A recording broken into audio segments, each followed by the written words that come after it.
Hello friends, how are you all. आशा करता हूँ कि सब अच्छे होंगे। सो वेलकम टू डीएम की क्लासेस। आज हम एमसीक्यूज़ लेके आए हुए हैं। पिछली बार हमने थ्योरेटिकल पार्ट पढ़ा था। हाँ, उसी के बेसिस पे हम एमसीक्यूज़ स्टार्ट करते हैं। हम ऐसे ही करेंगे, थोड़ा थ्योरेटिकल पार्ट करेंगे, थोड़े एमसीक्यूज़ करेंगे, तो जैसे जिस तरह से आपका सारा सिलेबस कवर हो जाए। तो एक एक दिन हम ऐसा भी रख लेंगे कि जब आपका सिलेबस जो है वो हम सामने रखेंगे, तो topic by topic, component wise component हम चेक करेंगे कि किस तरह से आपका सिलेबस जो है वो कंप्लीट हो रहा है। तो आइए स्टार्ट करते हैं हम एमसीक्यूज़ कंप्यूटर फंडामेंटल्स के। तो फर्स्ट है MU, ALU एंड CU और all parts of the MU is memory unit, ALU is the arithmetic logic unit and CU is the control unit. ये हमने पढ़ा था। these are all part of the central processing unit. तो ये central processing unit के ही parts हैं। Now next is dash is the main memory of the computer. अब मेन मेमोरी हमने जिस तरह से पढ़ा था, तो मेन मेमोरी जो है वो रैंडम एक्सेस मेमोरी ही है। रैम को बोलते हैं मेन मेमोरी। दो तरह की मेमोरी है, एक मेन मेमोरी होती है, एक सेकेंडरी मेमोरी होती है। Main memory is the random access memory, secondary memory is the hard disk. और ये रीड ऑनली मेमोरी जो है, ये बेसिकली ये है बायोस फंक्शन करते हैं। जब आपका सिस्टम ऑन होता है तो इसकी ज़रूरत तब पड़ती है। ये हम बाद में पढ़ेंगे नेक्स्ट वाले टॉपिक में।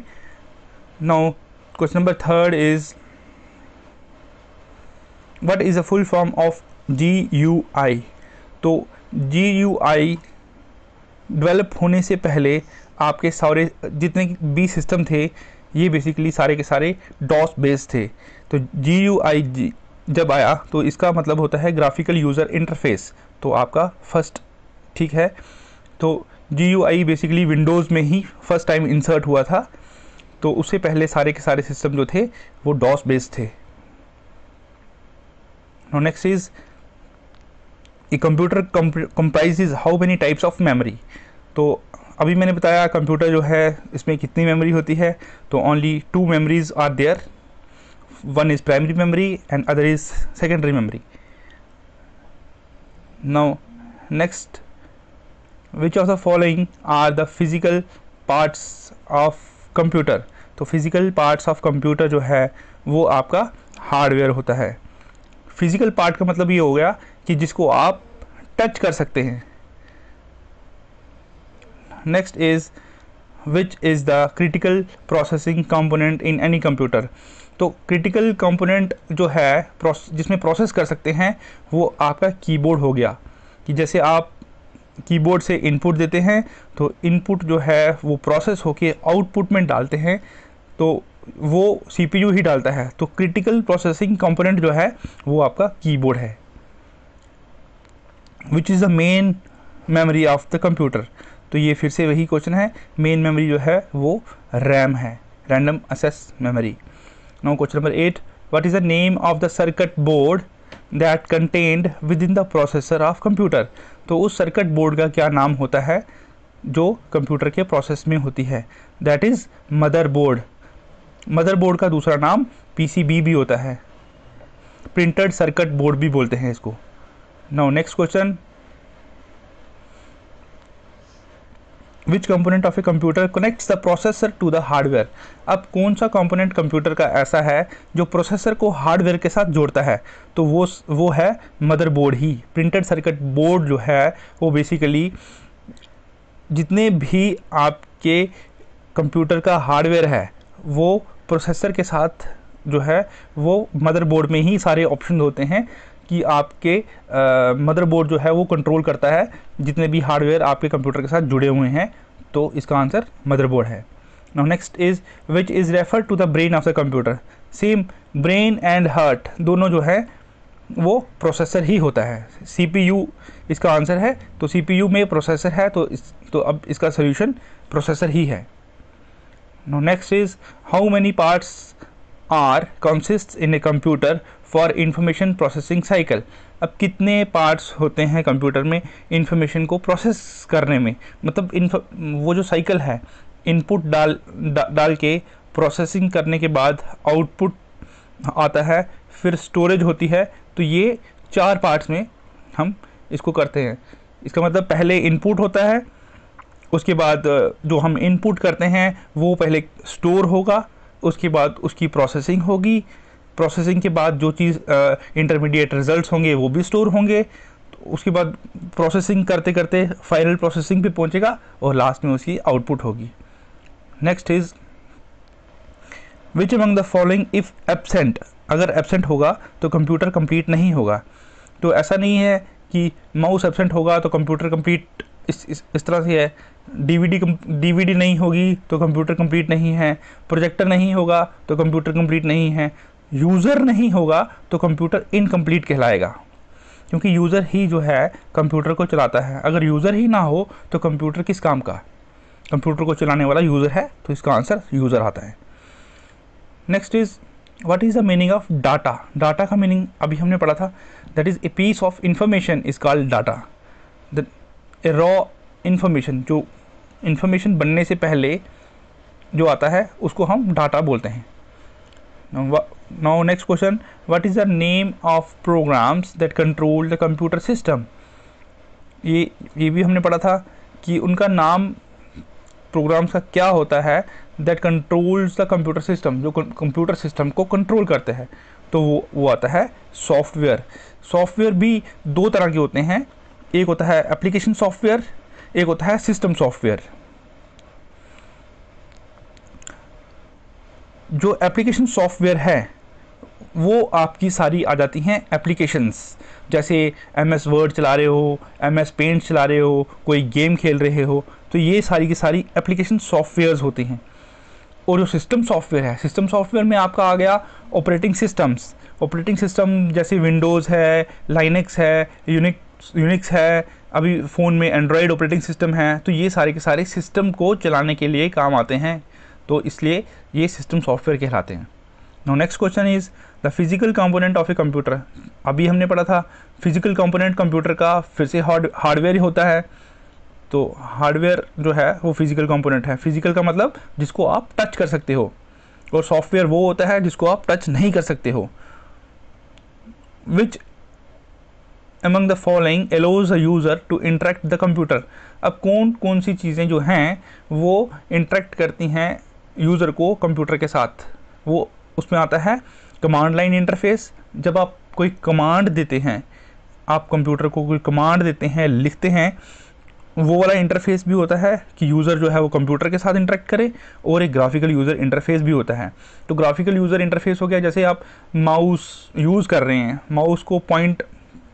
माउस जो है वो कहीं भी पॉइंट कर रहे हो, उसके बाद आप कुछ चीज़ लिख रहे हो, तो वो ये दोनों के दोनों ऑप्शंस इसमें आते हैं। कमांड लाइन इंटरफेस भी आता है और ग्राफिकल यूज़र इंटरफेस भी आता है। तो इसका option both A and B है। नाउ नेक्स्ट क्वेश्चन इज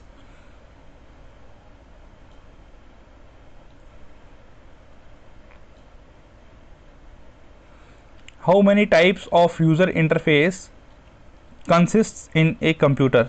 अब कितने टाइप्स के यूज़र इंटरफेस हैं, ये अभी अभी आपने क्वेश्चन पढ़ा। Only 2 types, one is command line interface and second is graphical user interface. Next is from where a user communicates with the operating system in a computer. अभी हम यही क्वेश्चन पढ़ रहे हैं कि यूज़र जो है वो कम्युनिकेट्स करता है ऑपरेटिंग सिस्टम के साथ कंप्यूटर में, तो वो इंटरफेस ही है। Next is what is the name of a non volatile chip. अब नॉन वोलेटाइल चिप का नाम क्या है, जो date, time and system configuration store करती है। अब नॉन वोलेटाइल जो चिप है उसका नाम होता है CMOS। CMOS बेसिकली एक सेल है, बेसिकली ये MOSFET होता है, एक सेल है जो स्टोर करके रखता है डेट, टाइम और सिस्टम कॉन्फ़िगरेशन में। और अगर ये सेल आप निकाल दोगे तो सिस्टम जो है वो डेट, टाइम और सिस्टम जो कॉन्फ़िगरेशन है वो स्टोर नहीं करेगा। मतलब ये हुआ जैसे CMOS जो है वो सिस्टम में, फ़ोन में, हर किसी इलेक्ट्रॉनिक डिवाइस में होता है। यहाँ पे टाइम मेंटेन करना होता है। जैसे आप गाड़ी में यूज़ करोगे, गाड़ी में भी टाइम जो है वो मेंटेन होता है। जैसे आप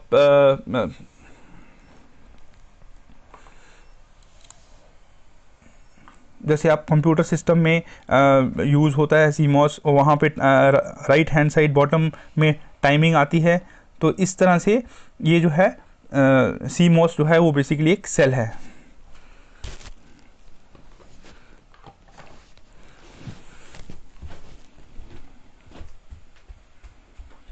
excuse me, 1 minute।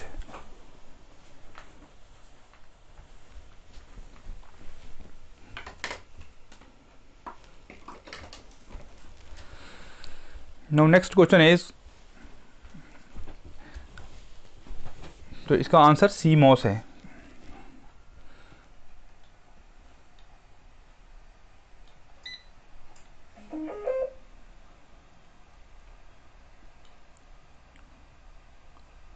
Now next question is ROM contain some coding known as, ROM जो है read only memory.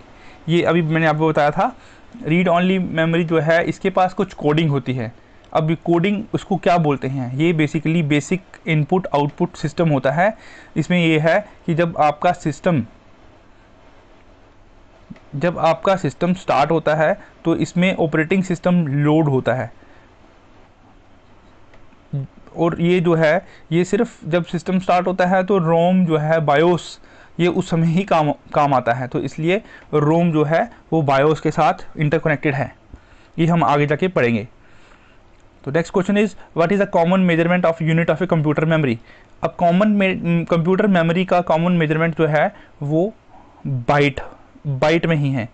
Common measurement of unit जो है कंप्यूटर मेमोरी का, तो ये बाइट है। इसी तरह से बाइट के बाद किलोबाइट आता है, फिर उसके बाद मेगाबाइट आता है, मेगाबाइट के बाद टेराबाइट आता है, इस तरह से। तो what is the name of the component that use to both read and write data? उसका क्या नाम है जो रीड और राइट करता है डेटा उस कंपोनेंट का? तो ये है रैम, रैंडम एक्सेस मेमोरी। तो इसमें हम रीड और राइट दोनों कर सकते हैं। रोम जो है, अब रोम जो है, रोम में आप राइट नहीं कर सकते क्योंकि ये फिक्स्ड पीछे से ही, जैसे सिस्टम में है ये पीछे से ही, इसमें सिर्फ रीड होता है। तो इसलिए इसका नाम ही है रीड ओनली मेमोरी। तो रैंडम एक्सेस मेमोरी में बेसिकली जो आपका करंटली यूज़ हो रहा है वो आप रीड भी कर सकते हैं। अगर कोई चीज़ रैम में पड़ी है आपको चाहिए तो वो वहाँ से उठ के आएगी या हार्ड डिस्क से उठ के आएगी। तो इसलिए ये रैंडम एक्सेस मेमोरी जो है ये कंपोनेंट होता है जो both read and write data के काम आता है। Now next is, what is the meaning of the term processing? Processing का मीनिंग क्या होता है? प्रोसेसिंग हमने पढ़ा था कंप्यूटर में, सीपीयू जो है प्रोसेस करता है, तो प्रोसेसिंग का मीनिंग यही होगा, रॉ डाटा को डिज़ायर इंफॉर्मेशन में कन्वर्ट करना। तो आपके एमसीक्यूज़ अभी तक यही हैं पार्ट 1 के। तो जैसे जैसे हम आगे आगे जाएंगे तो थ्योरी जो है वो साथ साथ रखेंगे। तो इसलिए आप इसको सब्सक्राइब करिए, आप इसको शेयर करिए। Thank you. नीचे किया ही नहीं तूने यार।